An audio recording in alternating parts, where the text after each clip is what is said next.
Good morning students, this is Rohit sir, your English teacher. Okay, today we are going to learn English grammar. Okay, and as per the demand of students had demanded for the chapter 1. Okay, as I have already taught you chapter 1 order of words, but once again, okay, we are going to revise.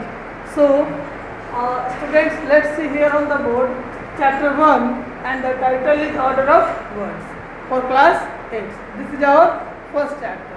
So see, order of words.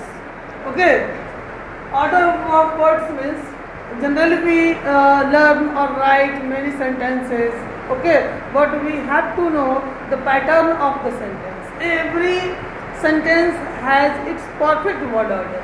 Okay, as I have written here, order of words in a sentence has a specific rule to follow in accordance to English grammar. Clear? English grammar के rule को follow करने के लिए हर sentence का कुछ अपना specific विशेष कुछ खास रूल होता है. ठीक है, एक वर्ड ऑर्डर होता है. उस वर्ड ऑर्डर को ही हम लोगों को इस चैप्टर में स्पेशली जो पढ़ लेना है. इसको बेहतर समझने के लिए here are two examples. मैंने यहाँ पे आपको दो एग्जाम्पल्स में लिख दिया है. You have to see, आपको यहाँ पर देखना और समझना है. ठीक है, सेंटेंस के वर्ड ऑर्डर को समझने के लिए आपको क्या करना होगा. पहले वाला एग्जाम्पल देखिए. कोई भी वर्ड जो है किसी तरह लिख दिया जाएगा तो क्या उसका परफेक्ट मीनिंग मिलेगा? नहीं. जब तक जो है वर्ड को मीनिंगफुल सीरीज में हम लोग अरेंज नहीं कर देते हैं तब तक जो है किसी सेंटेंस का मीनिंग क्लियर नहीं होता है. तो सेंटेंस का मीनिंग तभी क्लियर होगा जब उस सेंटेंस के प्रत्येक वर्ड को, एवरी वर्ड को हम लोग एक मीनिंगफुल सीरीज में रख देते हैं. क्लियर? जब मीनिंगफुल सीरीज में रख देंगे तभी हमारा जो है उसका मीनिंग क्लियर होगा. तो यहाँ पर देखेंगे एग्जाम्पल, हम यहाँ पर लिखा हुआ है फर्स्ट एग्जाम्पल. सी, रवि प्रैक्टिसिंग और फाइनल इज मैच हिज. अब देखिए इसमें जो वर्ड आपको लिखा हुआ है ये वर्ड क्या मीनिंगफुल सीरीज में दिख रहा है? क्या इसका कोई परफेक्ट अर्थ निकलेगा? आप इसको देखिए. इस सेंटेंस का जो है कोई मीनिंग सुटेबल नहीं निकलने वाला है. इसमें इट इज रॉन्ग. क्या मतलब हो गया? इट इज रॉन्ग है. यह सेंटेंस यहाँ पर क्या है? यहाँ पर ये गलत है. इसी सेंटेंस को यहाँ पर फिर से लिखा है. I have written it once again in a meaningful series. इसी बात को मैंने लिख दिया. Ravi is practising for his final match. Now you have understood the differences between two word orders. अब दोनों वाक्य के वर्ड ऑर्डर को आप समझ गए होंगे. दोनों वाक्य के वर्ड ऑर्डर जब तक सेंटेंस क्लियर नहीं होगा, जैसे यहाँ पे आने वाला है क्या हो जाएगा? रवि हो गया, इस प्रैक्टिसिंग क्या है? वर्ब हो गया, and the next is object. तो जो नेक्स्ट एग्जांपल, जो सेकंड एग्जांपल है, इससे जो हमारा वर्ड ऑर्डर जो निकल कर सामने आया है ये बेसिक वर्ड ऑर्डर. कैसा वर्ड ऑर्डर है? ये हमारा बेसिक और परफेक्ट है. जैसे कि हम यहाँ पे देखेंगे हमारा जो फर्स्ट में आने वाला क्या था? रवि जो है हमारा सब्जेक्ट हो गया. Clear?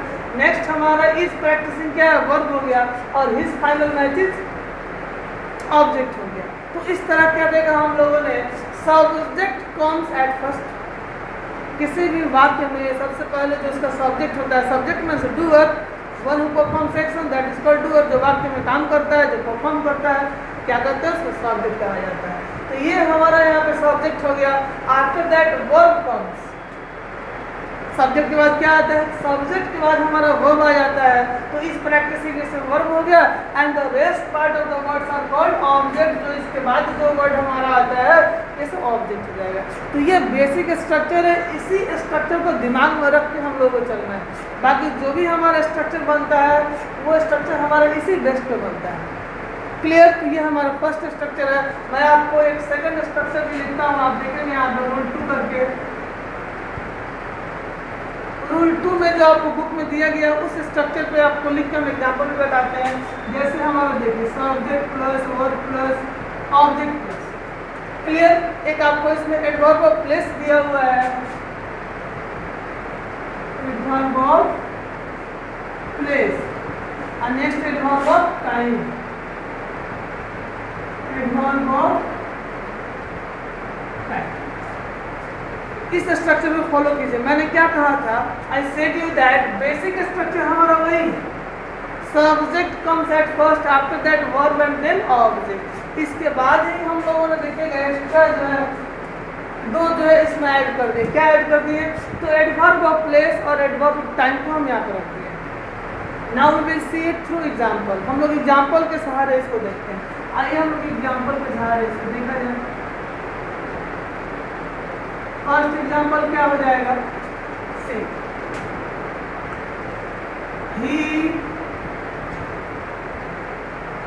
he likes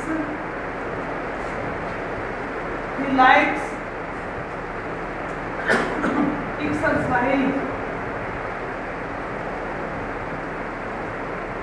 He likes exercise। ये हमारा बेसिक स्ट्रक्चर पे चल रहा है। सब्जेक्ट यहाँ पे हमारा ही है, वर्ब जो है लाइक्स है, और ऑब्जेक्ट क्या होता है, एक्सरसाइज है। नेक्स्ट हमको इसमें क्या इंसर्ट करना है, एडवर्ब ऑफ प्लेस और एडवर्ब टाइम रखना है। एडवर्ब ऑफ प्लेस क्या है, तो किसी भी फील्ड को, किसी जगह के नाम को हम लोग जो एडवर्ब ऑफ प्लेस करते हैं, कोई भी प्लेस का नाम रख सकता है। तो ही लाइक्स एक्सरसाइज, कहाँ एक्सरसाइज पसंद करता है, तो इन द फील्ड। एक्सरसाइज कहाँ पे किया जाएगा, तो फील्ड ओपन जगह पे होगा, तो इन द फील्ड ये आपको क्या हो जाएगा, एडवर्ब ऑफ प्लेस हो गया। और नेक्स्ट हमको एडवर्ब ऑफ टाइम रख देना है। एडवर्ब ऑफ टाइम का एग्जांपल क्या होता है, तो today, tomorrow, every day, per day, next day, या आप जो है इस तरह से किसी भी एडवर्ब ऑफ टाइम को आप यहाँ पर रख सकते हैं। तो आइए एक एडवर्ब ऑफ टाइम को हम रख देते हैं, likes exercise in the morning, sorry in the field, और एवरी डे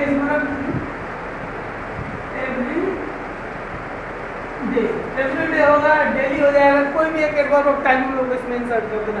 अब यहाँ पर मिलाइएगा जो आपको जो रूल 2 में स्ट्रक्चर जो लिखा गया था, क्या उसमें बेस्ट पूरा आ रहा है। सब्जेक्ट हमारा ही हो गया, वर्ब लाइक्स हो गया, ऑब्जेक्ट एक्सरसाइज हो गया, और एडवर्ब ऑफ प्लेस क्या हो गया, तो फील्ड हो गया हमारा। फील्ड जगह स्थान को इंडिकेट करता है, और टाइम हमारा क्या हो गया, तो एवरी डे हो गया। क्लियर। तो ये हमारा रूल नंबर 2 हो गया। इसे बेस्ट ये वर्ड ऑर्डर को फॉलो करना है। Now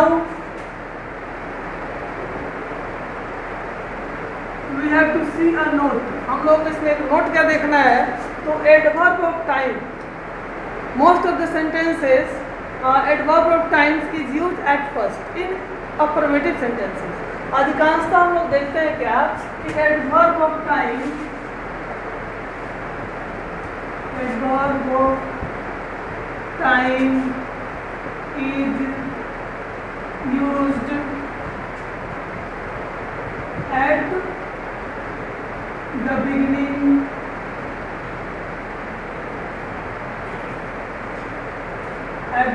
of a sentence।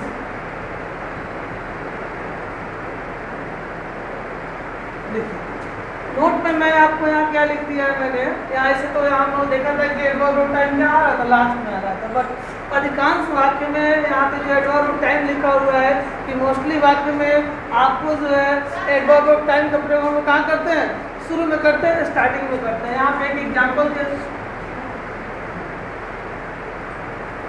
Example के थ्रू हम लोग देखेंगे।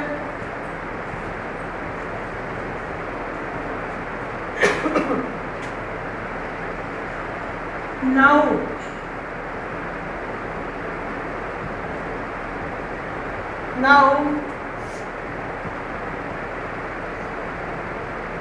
she is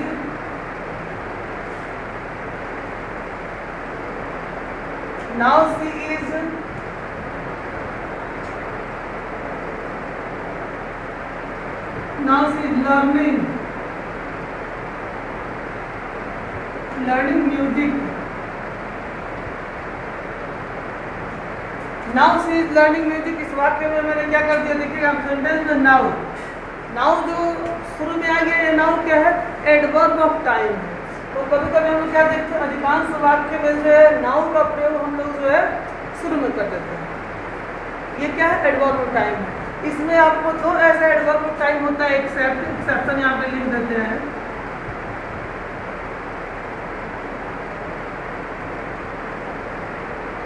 एक्सेप्शन में क्या होगा, दो वर्ड ऐसा होता है, एक अर्ली और एक लेट। ऐसा दो वर्ड है एक्सेप्शन में, अर्ली एंड लेट। ये ऐसा दो वर्ड है, अर्ली एंड लेट। अर्ली और लेट जो है सेंटेंस के जनरल लास्ट में इसको यूज करते हैं लोग। क्या है ये भी जो है, ये दोनों अर्ली एंड लेट भी kinds of adverb of time है। ये भी जो है एडवर्ब ऑफ टाइम है, ये दोनों अर्ली एंड लेट। बट इसका प्रयोग हम लोग को सेंटेंस के लास्ट में करना होता है। कहाँ करना होता है? सेंटेंस के लास्ट में। कुछ और भी ऐसे एडवर्ब ऑफ आपको टाइम है जिसका प्रयोग हम लोग वर्ब के पहले करते हैं। कहाँ करेंगे उसका प्रयोग? वर्ब के पहले। जैसे उसमें बहुत सारा क्या है, ऑलवेज है, ऑफन है, एवर है, नेवर है, समटाइम्स है, बहुत सारा ऐसा सेंटेंस है, वर्ड है जिसको हम लोग एडवर्ब का प्रयोग कहाँ करते हैं? इसका प्रयोग हम लोग जस्ट वर्ब के पहले करेंगे। कहाँ करेंगे इसका प्रयोग? वर्ब के पहले। आइए आप ऊपर लिख देते हैं।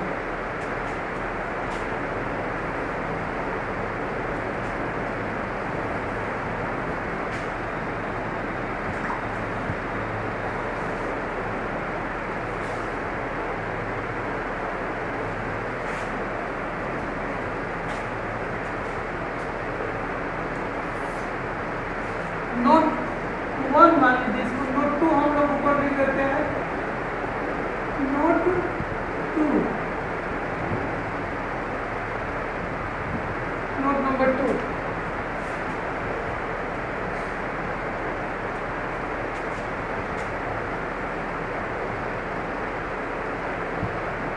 Some adverbs are used, some adverbs are used just, some adverbs are used just before the main verb in sentences।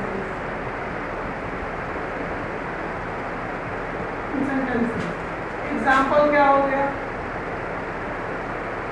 कुछ ऐसा एडवर्ब होता है जिसका प्रयोग हम लोग जनरली कहाँ करते हैं? वर्ब के पहले करते हैं। वो कौन सा हो गया? देखिएगा, always, always, also, sometimes, always, also, sometimes, probably, often,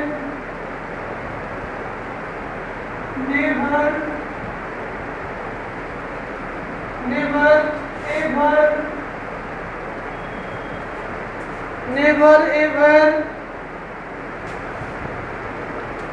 etc. कर दीजिए। ये ऐसा एडवर्ब है जिसका प्रयोग हम लोग कहाँ करते हैं? इसका प्रयोग जनरली सेंटेंस में वर्ब के पहले करते हैं। नेक्स्ट हम लोगों को अगला पैटर्न जानना है। नेक्स्ट हमारा पैटर्न क्या हो जाएगा उसको देखना है।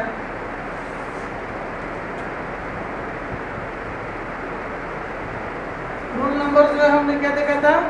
3rd। यहाँ रूल हमारा जो है 3rd हो जाएगा। इसमें क्या समझना? रूल 3rd में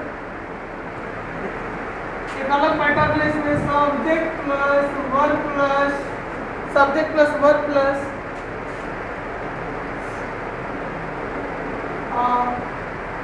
object plus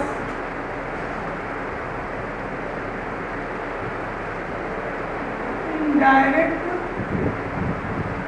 object plus direct object, direct.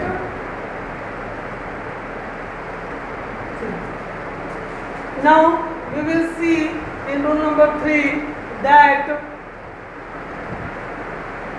object is of 2 kinds। Object जो है ये 2 प्रकार होते हैं। ऑब्जेक्ट कितने प्रकार होंगे? 2 प्रकार होते हैं। ऑब्जेक्ट 2 प्रकार का होगा। एक होगा हमारा इनडायरेक्ट ऑब्जेक्ट और दूसरा होता है डायरेक्ट ऑब्जेक्ट। क्या लिखते हैं हम लोग? इनडायरेक्ट ऑब्जेक्ट और डायरेक्ट ऑब्जेक्ट। जैसे कि इसको हम एग्जाम्पल के द्वारा देखेंगे। एग्जाम्पल क्या हो गया, loop. She gave me a book। She gave me a book। इस सेंटेंस में देखेंगे हम, सी हमारा क्या है, सी हमारा सब्जेक्ट हो गया, गेव क्या है, वर्ब हो गया, मी क्या हो गया, तो इनडायरेक्ट ऑब्जेक्ट। ये मी क्या हो गया हमारा, मी जो है यहाँ पे इनडायरेक्ट ऑब्जेक्ट। क्या लिख देंगे, इनडायरेक्ट ऑब्जेक्ट।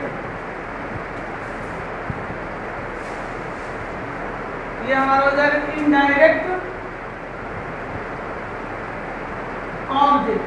और ए बुक क्या है, ये डायरेक्ट ऑब्जेक्ट। कौन सा ऑब्जेक्ट हो जाएगा, डायरेक्ट ऑब्जेक्ट। क्वेश्चन ये है कि आप पता कैसे लगाएंगे कौन सा इनडायरेक्ट ऑब्जेक्ट और डायरेक्ट ऑब्जेक्ट है। तो जो है सेंटेंस में आपको इनडायरेक्ट ऑब्जेक्ट स्पेशली जो प्रोनाउन, नाउन या प्रोनाउन ही करता है। जनरली आपको पर्सनल प्रोनाउन ही इनडायरेक्ट ऑब्जेक्ट होता है, और अब क्या होगा इसमें डायरेक्ट ऑब्जेक्ट। जिस वर्ड से, व्हाट से जो हमें आंसर मिलता है, व्हाट से, वो हमारा डायरेक्ट ऑब्जेक्ट हो जाता है। जैसे सी गेव व्हाट, उसने दिया, क्या दिया, तो व्हाट से जो आंसर मिलेगा उसने क्या दिया, तो ए बुक दिया। तो ए बुक क्या है, ये डायरेक्ट ऑब्जेक्ट होगा। किसको दिया, whom से जो आंसर मिलेगा हमको, the word whom, that is indirect object. C gave a book, उसने एक किताब दिया। whom किनको दिया, तो मी यानी मुझे दिया। तो whom से इनडायरेक्ट ऑब्जेक्ट का आंसर मिलेगा, और व्हाट वर्ड जो होगा, व्हाट से हमारा डायरेक्ट ऑब्जेक्ट का आंसर मिलेगा। हम चाहेंगे तो हम लोग क्या कर सकते हैं, इस वर्ड ऑर्डर को दूसरे ढंग से भी लिख सकते हैं। कैसे, तो उसमें डायरेक्ट ऑब्जेक्ट हम चाहेंगे तो पहले हो सकता है, और इनडायरेक्ट ऑब्जेक्ट बाद में हो सकता है। कैसे, तो इसी सेंटेंस के एग्जांपल को हम लोग देखते हैं फिर से एक बार।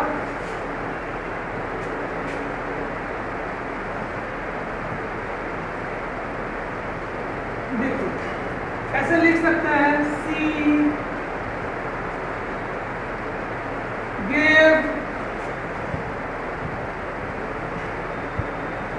gave a book to me। यहाँ पर जो उसी बात को हमने लिख दिया, थोड़ी सी इसमें परिवर्तन क्या किया गया है, क्या देखेंगे, सी एज ए सब्जेक्ट हियर, सी यहाँ पे सब्जेक्ट हो गया, गिव हमारा वर्ब हो गया, और अ बुक ये हमारा यहाँ पे क्या था, डायरेक्ट ऑब्जेक्ट था, तो इसको हमने पहले रख दिया। Direct object concept first, direct object हमारा शुरू में आ गया। क्या आ गया शुरू में, डायरेक्ट ऑब्जेक्ट हमारा अर्ली आ गया। और इसके बाद देखिए जो हमारा यहाँ पे पर्सनल प्रोनाउन था, मैंने क्या कहा था, जो पर्सनल प्रोनाउन होगा, जो इनडायरेक्ट ऑब्जेक्ट होगा, उसको लास्ट में रखिएगा। Indirect object. सी गेव, उसने दिया, क्या दिया, व्हाट, तो व्हाट से आंसर मिल रहा है, किताब दिया, ए बुक दिया, तो डायरेक्ट ऑब्जेक्ट है। और इनडायरेक्ट ऑब्जेक्ट हमारा लास्ट में चला गया। तो when we write indirect object at the last of the sentence, we generally use to। हम लोग बस कंडीशन में किसका इस्तेमाल करते हैं, स्पेशली टू प्रीपोजिशन का इस्तेमाल किया करते हैं। किस प्रीपोजिशन का इस्तेमाल करेंगे, जब इनडायरेक्ट ऑब्जेक्ट को हम लोग सेंटेंस में लास्ट में रखते हैं, तो उसमें हमें जो है टू प्रीपोजिशन का इस्तेमाल करना होता है। क्लियर, तो ये इस तरह से हमारा जो है वर्ड ऑर्डर ये हमारा क्लियर हो गया। अब हम लोग देखते हैं इसमें, ये हमारा जो है रूल 4 था, यहाँ 3 नहीं होगा, इसको आप 4 बना लेंगे, 4। चलिए, तो ये हमारा जो है सेंटेंस पैटर्न हो गया। नाउ देयर इज एक्सरसाइज है, आप आपको एक्सरसाइज करनी है। कौन सी एक्सरसाइज है, देखिएगा पेज नंबर 7, पेज नंबर 7 में है, रीराइट द जंबल सेंटेंसेस। आपको जंबल सेंटेंस दी हुई है, आपको इसको कर लेना है। और फर्स्ट क्वेश्चन क्या है, television watch parents evening in the mind. इस जंबल वर्ड्स को अरेंज करने के लिए हमें क्या करना होगा, सच का जो हमने जो यहाँ पर वर्ड ऑर्डर जो देखा हुआ था, उस वर्ड ऑर्डर को फॉलो करना है। तो क्या बन जाएगा, my parents watch television in the evening. Now rest of the questions you have to do yourself. जो क्वेश्चन आपका रेस्ट बच गया पेज नंबर 7 और 8 का, आपको खुद से करना है। Okay, thank you for watching this video. Goodbye, have a nice day.